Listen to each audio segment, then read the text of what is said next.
दोस्तों, बालों की जड़ों के अर्थ में हेयर लॉस दो किस्म का होता है। एक वो जिसमें बालों की जड़ें खत्म हो जाती हैं, जिसे हम स्कारिंग एलोपेशिया कहते हैं या सिसाट्रिशियल एलोपेशिया कहते हैं। दूसरा वो जिसमें बालों की जड़ें बची होती हैं, इसे हम नॉन स्कारिंग एलोपेशिया या नॉन सिसाट्रिशियल एलोपेशिया कहते हैं।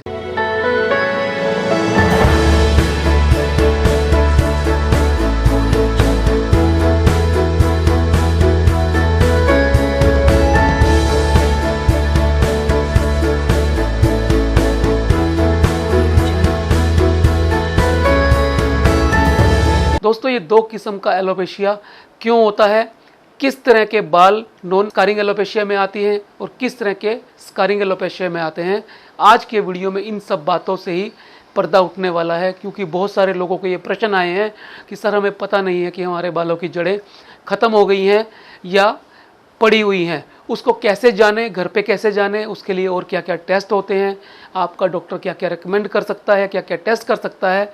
आज के वीडियो में इन्हीं सब बातों को जानने का प्रयास करेंगे। आप पूरे वीडियो में मेरे साथ बने रहिए।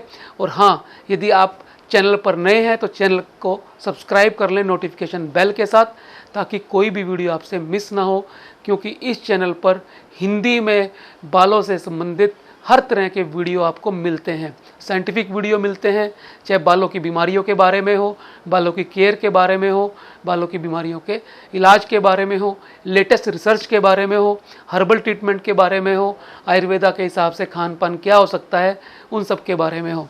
हेयर लॉस दो किस्म का होता है, एक वो जिसमें जड़ें बची होती हैं, एक वो जिसमें जड़ें खत्म हो जाती हैं। जिसमें जड़ें बची होती हैं उसे नॉन स्कारिंग या नॉन सिसाट्रिशियल एलोपेशिया कहा जाता है। इसके अंदर हेयर फॉलिकल या जड़ें इंटैक्ट रहती हैं, बचे रहती हैं, ऊपर का बाल ही झड़ता है, पतला होता है, लेकिन जड़ें कहीं नहीं जाती, तो ये वाले बाल वापस आ जाते हैं। आइए जानते हैं कि इस तरह का एलोपेशिया किन किन कारणों से होता है या किस किस कैटेगरी का एलोपेशिया नॉन स्कारिंग एलोपेशिया की कैटेगरी में आता है। दोस्तों, जैसे कि हमने समझा, नॉन स्कारिंग का अर्थ होता है जहाँ पर स्कार ना बना हो या हेयर फॉलिकल बचा हुआ हो। सबसे पहले तो डिफ्यूज हेयर लॉस, जिसे आम भाषा में बालों का झड़ना कहा जाता है, जिसके अंदर टेलोजन फेस में बाल चले जाते हैं, वो इस कैटेगरी में आता है। चाहे वो स्ट्रेस की वजह से बाल जाएं या डाइटरी हैबिट्स की वजह से बाल जाएं या किसी बीमारी के बाद बाल जाएं या फिर डिलीवरी के बाद चले जाएं, ये सारे के सारे बाल डिफ्यूज हेयर लॉस में आते हैं और ये नॉन स्कारिंग एलोपेशिया की कैटेगरी में रखा जाता है। इसका कारण ये है कि इसमें बाल टेलोजन फेस में झड़ता है, फॉलिकल बचा होता है और दोबारा से बाल आ जाते हैं। दूसरे किस्म का हेयर लॉस होता है एलोपेशिया एंड्रोजेनेटिका, जो जेनेटिक हेयर लॉस होता है, जिसमें मोटा बाल पतले में कन्वर्ट हो जाता है, टर्मिनल वेलस में बदल जाता है टेस्टोस्टेरोन की डीएसटी में कन्वर्शन से। ये इस तरह का हेयर लॉस भी नॉन स्कारिंग एलोपेशिया की कैटेगरी में आता है। इसके अलावा एलोपेशिया रियाटा, जो ऑटोइम्यून डिसऑर्डर है, उसके अंदर भी फॉलिकल बचे होते हैं, जड़ें बची होती हैं, तो इस तरह का एलोपेशिया भी नॉन स्कारिंग एलोपेशिया की कैटेगरी में आता है। इसके बाद ट्रैक्शन एलोपेशिया, जब बाल खिंच पड़ने की वजह से जाना शुरू हो जाते हैं, तो वो भी नॉन स्कारिंग एलोपेशिया की कैटेगरी में आता है। लेकिन लंबे समय तक ट्रैक्शन होती रहे तो परमानेंट हेयर लॉस भी हो जाता है, तो वो स्कारिंग में भी बदल सकता है। इसके साथ साथ ट्राइकोटिलोमेनिया हेयर पुल डिसऑर्डर, जिसके अंदर बालों को खींच के निकाला जाता है, वो भी नॉन स्कारिंग एलोपेशिया की कैटेगरी में आता है, क्योंकि वहाँ भी बालों की जड़ें बची होती हैं, ऊपर का शाफ्ट ही निकलता है। तो दोस्तों, ये सारे जो हेयर लॉस है जो हमने ऊपर डिस्कस किए, ये नॉन स्कारिंग एलोपेशिया की कैटेगरी में आते हैं। तो चलिए अब बात करते हैं स्कारिंग एलोपेशिया की कैटेगरी में कौन कौन से हेयर लॉस आते हैं। दोस्तों, हमने देखा कि स्कारिंग एलोपेशिया वो होता है जब बाल की जड़ें खत्म होना शुरू हो जाते हैं, हेयर फॉलिकल डिस्ट्रक्ट और डैमेज हो जाते हैं। स्कारिंग एलोपेशिया भी आगे दो किस्म का होता है, एक प्राइमरी और एक सेकेंडरी। प्राइमरी स्कारिंग एलोपेशिया वो होता है जिसके अंदर ऑटोइम्यून के कारण या फिर इन्फ्लामेटरी प्रोसेसेस के कारण हेयर फॉलिकल डैमेज हो जाते हैं, जिसके अंदर अलग अलग किस्म की बीमारियां हो सकती हैं, जैसे CCCA सेंट्रल सेंट्रीफ्यूगल सिसाट्रिशियल एलोपेशिया। ये अफ्रीकन महिलाओं में देखा जाता है।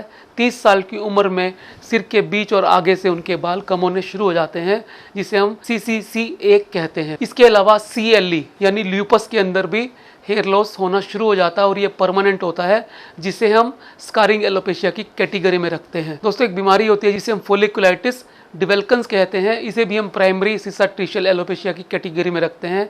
इसके अंदर भी परमानेंट हेयर लॉस हो जाता है। और आपने LPP लाइकन प्लेनोप्लेरिस के बारे में तो सुना ही होगा, वो भी प्राइमरी सिसाट्रिशियल एलोपेशिया की कैटेगरी में आता है, जिसके अंदर ऑटोइम्यून डिसऑर्डर की वजह से परमानेंट हेयर लॉस होना शुरू हो जाता है। दोस्तों ये थे प्राइमरी सिसाट्रिशियल एलोपेशिया के एग्जाम्पल। अब बात करेंगे सेकेंडरी सिसाट्रिशियल या स्कारिंग एलोपेशिया के बारे में। जब बर्न की वजह से, इंजरी की वजह से, रेडिएशन की वजह से, केमिकल की वजह से, सेकेंडरी कारण से हेयर लॉस हो जाता है, फॉलिकल डैमेज हो जाते हैं, तो उसे सेकेंडरी स्कारिंग या सिसाट्रिशियल एलोपेशिया कहते हैं। जब बर्न होता है तो डर्मिस तक स्किन निकल जाती है, जल जाती है, जिसकी वजह से उसे ब्लड सप्लाई नहीं मिलती, तो वहाँ पर हेयर लॉस हो जाता है। इसी तरह से इंजरी में भी होता है, रेडिएशन में भी होता है, और भी अन्य कारणों से इस तरह का स्कारिंग एलोपेशिया हो सकता है। दोस्तों अब पता कैसे लगे कि ये स्कारिंग एलोपेशिया है या नॉन स्कारिंग एलोपेशिया है? दोस्तों आम तौर पे देखकर नंगी आंखों से भी ये पता लग जाता है कि यहाँ पर जड़ें हैं या नहीं है।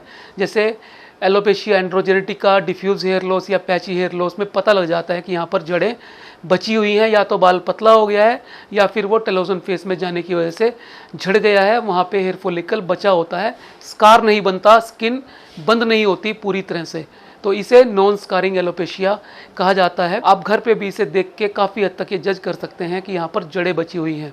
और स्कारिंग एलोपेशिया के अंदर फॉलिकल डैमेज हो जाता है, स्किन बिल्कुल चिकनी हो जाती है और आपको ऐसा लगता है कि यहाँ पर बाल की जड़ खत्म हो गई है। दोस्तों वैज्ञानिक रूप से जानने के लिए कि आपके बालों की जड़ें बची हैं या नहीं बची हैं, आपका डॉक्टर आपको ट्राइकोस्कोपी या बायोप्सी टेस्ट कराने के लिए कहता है। ट्राइकोस्कोपी में स्कैनिंग की जाती है, उससे पता लग जाता है कि जड़ बची है या नहीं है।